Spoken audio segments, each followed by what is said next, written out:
हारमुज में बारूद, क्या समंदर बनेगा जंग का मैदान। दुनिया की सांसें अटकी हैं, खाड़ी का पानी शांत दिखता है, लेकिन इसके नीचे हलचल तेज है। ईरान को रूस और चीन से बड़ी मदद मिल सकती है। जब अमेरिका ने ईरान पर बड़े हमले की तैयारी कर ली है, तब चीन और रूस के जंगी जहाज ईरान की तरफ बढ़ने लगे हैं। लेकिन इससे पहले डोनाल्ड ट्रंप को एक बड़ा शौक लगा है। अमेरिका के कमांडर पूछ रहे हैं कि ईरान को कैसे हराना है। आग बहुत ज्यादा है, इरादा समंदर में सबसे बड़ी टक्कर का है। ईरान हारमुज के गलियारे में ललकार रहा है। एक तरफ अमेरिका का कैरियर बैटल ग्रुप और दूसरी तरफ ईरान का कैरियर तोड़ युद्ध। ईरान बता रहा है कि टक्कर जबरदस्त होगी। ईरान की तरफ अगर डोनाल्ड ट्रंप का जंगी बेड़ा बढ़ा तो ऐसे हमलों से तबाह कर दिया जाएगा उसका गुरूर। क्या ईरान और अमेरिका के बीच युद्ध की शुरुआत का सबसे खतरनाक पल आ चुका है। ईरान ने 24 घंटे के अंदर कुछ ऐसे फैसले किए हैं जिसके अंगारे डोनाल्ड ट्रंप और बेंजामिन नेतन्याहू के प्लान को राख में तब्दील कर सकते हैं। ईरान अब अमेरिका से डॉलर वाला लेने की फिराक का बदला लेने की फिराक में है। वो पूरे यूरोप की अर्थव्यवस्था को भी खत्म करने की तैयारी कर चुका है। क्या ईरान खाड़ी में हारमुज के समुद्री गलियारे में बैरिकेड लगाने जा रहा है? क्या हारमुज के समुद्री गलियारे में कर्फ्यू लगा कर ईरान की तेल आवाजाही रोक देगा?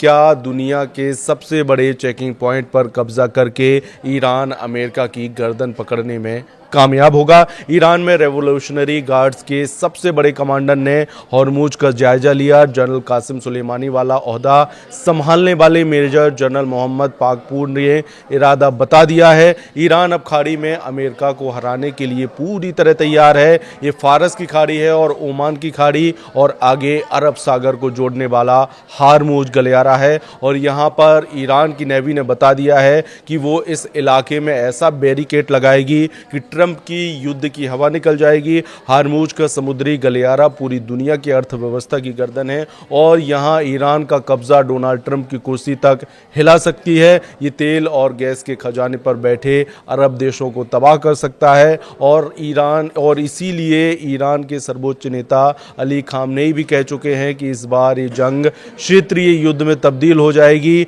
हारमुज में आग का ट्रेलर दिखाकर ईरान डोनाल्ड ट्रंप को वार्निंग दे रहा है। यहाँ ईरान के मिसाइली अड्डे हैं। ईरान की फास्ट बोट जानती है कि अमेरिकी नौसेना का कैसे शिकार किया जाए। धमकी सीधे अमेरिका के मुंह पर दी जा रही है, लेकिन इन खतरों से बहुत अच्छी तरह वाकिफ डोनाल्ड ट्रंप युद्ध पर अड़े हुए हैं और दावा है कि ईरान को इस बार बख्शा नहीं जाएगा। डोनाल्ड ट्रंप की धमकियों के बीच ईरान ने अपने सबसे मजबूत मोर्चे को एक्टिव कर दिया है। हॉर्मुज के समुद्री गलियारों को नक्शे के जरिए समझिए, जहां उत्तर की तरफ ईरान है और दक्षिण की तरफ ओमान और यूएई यानी संयुक्त अरब अमीरात। ये दुनिया के सबसे अहम समुद्री गलियारों में से एक हैं। इसी गलियारे से दुनिया का 30% तेल और गैस की सप्लाई होती है। हॉर्मुज गलियारा फारस की खाड़ी और ओमान की खाड़ी को जोड़ता है और यहाँ से हर रोज 2 करोड़ बैरल तेल गुजरता है। इसीलिए इसे एनर्जी लाइफलाइन भी कहा जाता है। इस गलियारे पर ईरान की सेना का कब्जा होगा तो क्या होगा और क्या ये वाकई ईरान के लिए बहुत आसान है कि वो हॉर्मुज पर पहरा दे? ईरान का युद्ध अभ्यास बता रहा है कि ऐसा करना उसके बाएं हाथ का खेल है। ईरान ने यहां युद्ध अभ्यास में क्रूज मिसाइल से लेकर बैलिस्टिक मिसाइल और ड्रोन अटैक को आजमाया है। ईरान के रेवोल्यूशनरी गार्ड्स ने फारस की खाड़ी में जब से ये युद्ध अभ्यास किया, उसके दुश्मन चौकन्ने हो गए हैं।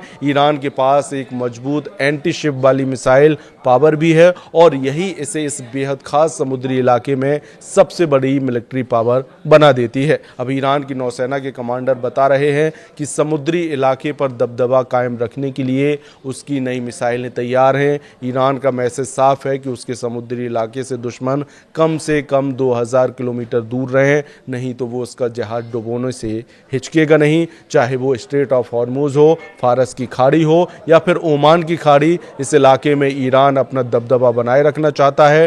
ट्रंप को डराने के साथ साथ ईरान बार बार बता रहा है कि उसकी मिसाइल पावर इजराइल पर हमले के लिए भी तैयार है। ये वार्निंग ईरान से लगातार आ रही है। ईरान 2025 में हुए युद्ध की याद दिला रहा है। ईरान के सर्वोच्च नेता अली खामनेई के जनरल दावा कर रहे हैं कि इस बार युद्ध हुआ तो नई तरह की मिसाइल से जंग होगी और इसी के चलते फिलहाल एक फैसला ट्रंप को करना है कि वो ईरान के अटल इरादे को क्या उनकी जिद दबा पाएगी, क्योंकि ईरान पर हमले के लिए दो कैरियर बैटल ग्रुप भेजकर अब अमेरिका के लिए बैकफुट पर आना बहुत बड़ी हार माना जाएगा।